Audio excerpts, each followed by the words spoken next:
Sign the check, Claire. $25,000. Consider it the price for us tolerating you this long. My Uncle Silas didn't even look at me as he pointed a manicured finger at the auction block. He had just bid money he didn't have on a prize bull solely to feed his ego, and I was the designated wallet. Beside him, my cousin Beatrice shoved her phone in my face, the live stream counter ticking up. Look guys, she laughed, zooming in on my trembling hands.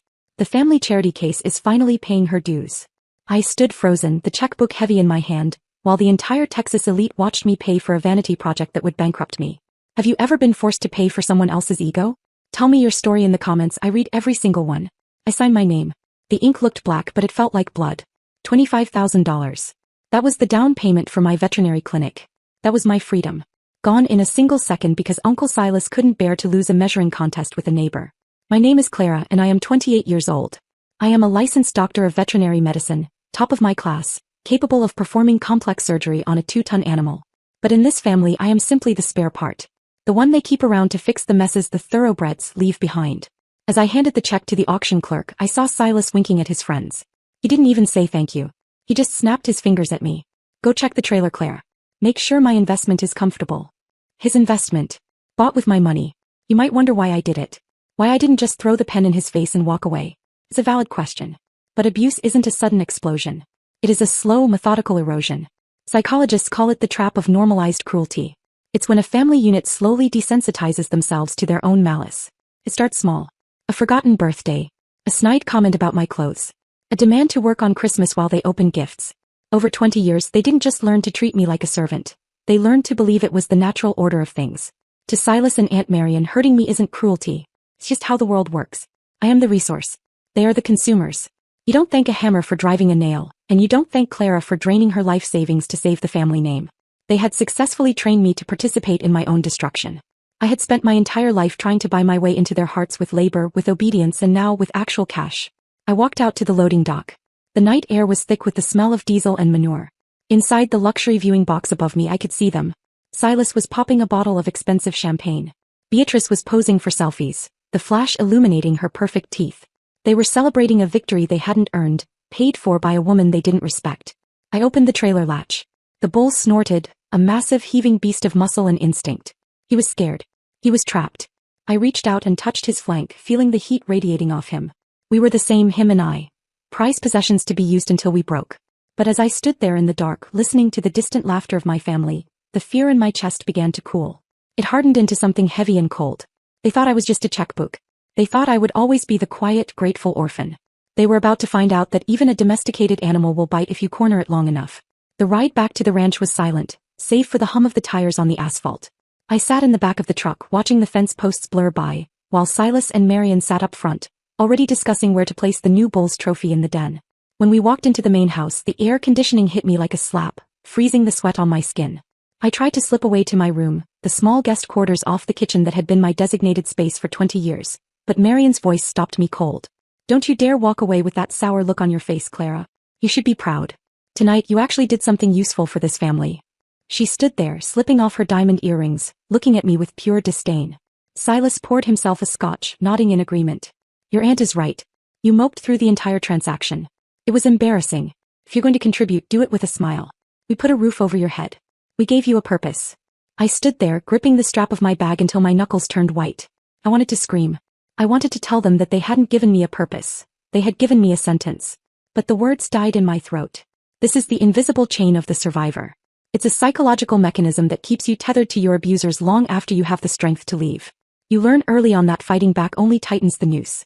You learn that silence is safety. You convince yourself that if you just endure one more indignity, one more payment, one more insult, maybe they will finally let you be. It is a prison without bars, built entirely out of the hope that if you are good enough they will stop hurting you. Well, Silas barked, ice clinking in his glass. Are you going to apologize for your attitude? She doesn't need to apologize. The voice came from the hallway, quiet but sharp enough to cut through the tension like a razor. We all turned. Standing there was my grandmother, Eleanor. For the last decade she had been a ghost in this house. Frail, retired, mostly confined to her wing, letting Silas run the show while she faded into the background. But the woman standing there now wasn't a ghost. She was the matriarch who had built this empire from dirt and grit before Silas was even born. She walked into the room, leaning heavily on her cane, but her eyes were burning with a clarity I hadn't seen in years. She didn't look at me. She looked straight at her son. Mother, Silas stammered, putting his drink down. You should be in bed. It's late. I saw the live stream, Eleanor said. Her voice was terrifyingly calm. Beatrice's video. I watched my son force my granddaughter to pay for his vanity project while his daughter mocked her poverty. It was just a joke, Mother, Marian interjected, her nervous laugh shrill. We were just having fun. Clara knows we love her. Do you? Eleanor stepped closer. Because it looked a lot like you were robbing her. Give me the receipt, Silas. Now hold on, Silas bristled, trying to regain his authority. This is business. I made a command decision for the good of the ranch. Clara's contribution is perfectly. I said give me the receipt. Eleanor didn't raise her voice. She simply issued an order and the heir left the room. Silas, a 50-year-old man who bullied everyone in his path, looked suddenly like a caught child. He pulled the carbon copy of my check from his pocket and handed it to her. Eleanor looked at it, then tore it into 4 precise pieces. She let them flutter to the floor. That check is cancelled, she stated. And as of this moment, so is your authority. I am dissolving the family trust, Silas. I am taking back executive control of this ranch. Effective immediately. You can't do that. Silas shouted, his face turning purple. I've run this place for 10 years. You haven't run it, Eleanor corrected, her gaze cold as winter. You've bled it dry. And you used Clara to hold the bandage. Get out of my sight. All of you. I need to speak with my granddaughter alone. Eleanor didn't say a word as she led me down the long oak-paneled hallway to her study. She walked slowly, each step a negotiation with gravity, but her spine was as rigid as a steel beam. The silence between us wasn't empty. It was heavy, filled with the dust of 20 years of things left unsaid. When she closed the heavy double doors, locking out the sounds of Silas's tantrums, the mask finally slipped. She slumped into her leather chair, her breath catching in a ragged wheeze. She looked small suddenly, fragile. Pour us a drink, Clara, she whispered. The good stuff. We're going to need it. I poured 2 glasses of the whiskey she kept for special occasions. My hand was still shaking, not from fear anymore but from the adrenaline of seeing the giants of my childhood reduced to scolding children. I handed her the glass. Why now? I asked. It was the only question that mattered. You've watched them treat me like a servant for a decade. You watched them mock me. Why tonight? Eleanor took a sip, her eyes closing briefly. Because I have a deadline, Clara. I have pancreatic cancer. Stage 4. The world tilted on its axis. The woman who was the bedrock of this ranch, the only person who had ever looked at me with anything other than utility, was leaving. Don't look at me like that, she snapped, though her voice was gentle. I'm 82. Death isn't a tragedy, it's a schedule change. But it means I don't have time for patience anymore. This is the Guardian's silent regret. We like to think of our saviors as all-knowing, but sometimes they are just flawed humans paralyzed by hope. Eleanor looked at me and I saw the guilt etched into her wrinkles. She had spent years hoping her son would grow a conscience, hoping that if she gave him enough rope he would build a ladder instead of a noose. She had sacrificed my happiness on the altar of her maternal optimism. She had waited for a redemption that was never coming, and now, facing the end, she realized she had simply allowed the rot to spread. I thought I was protecting the peace, she admitted, her voice thick with regret. I was just protecting their cruelty. But we are done with peace. She opened the drawer of her desk and pulled out a single thin file. Silas didn't just bully you into paying for that bowl tonight, Clara. He stole from you to do it. I know, I said. I paid the check. No. She slid the file across the desk. I mean before tonight. Your parents, my daughter and your father, they left you a trust. It wasn't money, it was land. 300 acres of prime grazing land on the North Ridge. It was supposed to be your start. I opened the file. It was a deed of sale. Dated 5 years ago.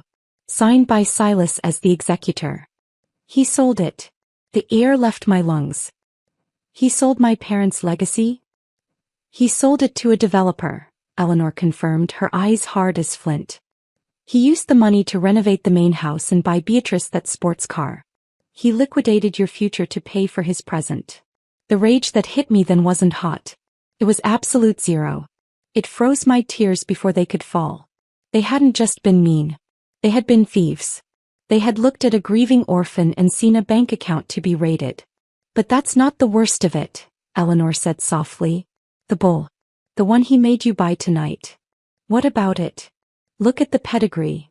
I looked at the auction sheet tucked into the file. I traced the lineage back. The sire. The grandsire. And then I saw it. The name of the foundation sire. Obsidian King. That was your father's bull, Eleanor said. Your father spent 10 years breeding that line. He built it from nothing. It was his pride and joy. Silas didn't just force you to pay for a random animal, Clara. He made you buy back your own father's legacy with money you earned fixing the animals he breaks. It was a cruelty so specific, so tailored, it took my breath away. Silas knew. He knew exactly what that bloodline meant. He had taken my money, my land, and now he was mocking my dead father's memory for sport. I stood up. The glass in my hand felt heavy like a weapon. What do we do? I asked. My voice didn't sound like mine. Sounded like hers. Eleanor smiled, and it was a terrifying thing to witness. We don't do anything, my dear. We let them think they're fighting a war for money. They don't realize they're fighting a war for survival. Tomorrow morning I'm calling my lawyers. By noon Silas won't just be out of a job. He'll be answering for every acre he stole. The cease and desist letters arrived at 8 the next morning. By 8:05 every family credit card was dead. By 9 they finally understood that their 20-year money flow had been shut off. Most families would panic or apologize. Mine declared war. Knowing Eleanor's paperwork was airtight, they abandoned court and turned to the one arena where truth is optional: public opinion. Beatrice led the attack. Instead of ranting online, she appeared on the biggest agricultural podcast in Texas, painting me as unstable and accusing me of manipulating a dying woman and committing elder abuse. It was flawless gaslighting. She made herself the savior and me the villain. Within hours, my clinic page filled with fake one-star reviews and outrageous claims. My career was being burned down before it began. I broke, wanting to hide or bargain. Eleanor refused. If you feed a shark, it just brings friends. She reminded me that without her, Silas would have erased me, empty my accounts, sell the ranch, and bury my future. This fight was not about winning an argument. It was survival. We did not answer the lies. We waited. At the Austin Cattle Barons Gala, Beatrice basked in attention, until Eleanor gave the signal. The tribute video cut to bank transfers, trust withdrawals, yacht bills, and Paris trips, all paid with stolen funds. The crowd gasped. Beatrice, still holding a live mic, shrieked that my father was never real family, and they deserved the money. Her words, broadcast to the entire ballroom, destroyed them faster than any lawyer. Indictments followed for fraud and elder abuse. They lost the house, their status, and their freedom. Beatrice's rant went viral. She lost her sponsors, her image, and her fiancé. Eleanor died 3 months later, mission complete. I inherited the ranch, sold Silas's vanity bulls, and founded the Eleanor Veterinary Clinic, built on the very land they tried to steal.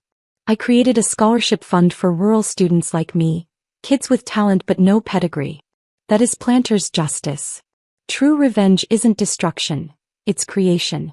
Take what they used to break you and use it to build something better. Yesterday, I watched a scholarship student nervously examine her first pregnant heifer. I told her what no one ever told me: you belong here. The land finally sounded like peace, not fear. Clara didn't just survive the war. He changed the future.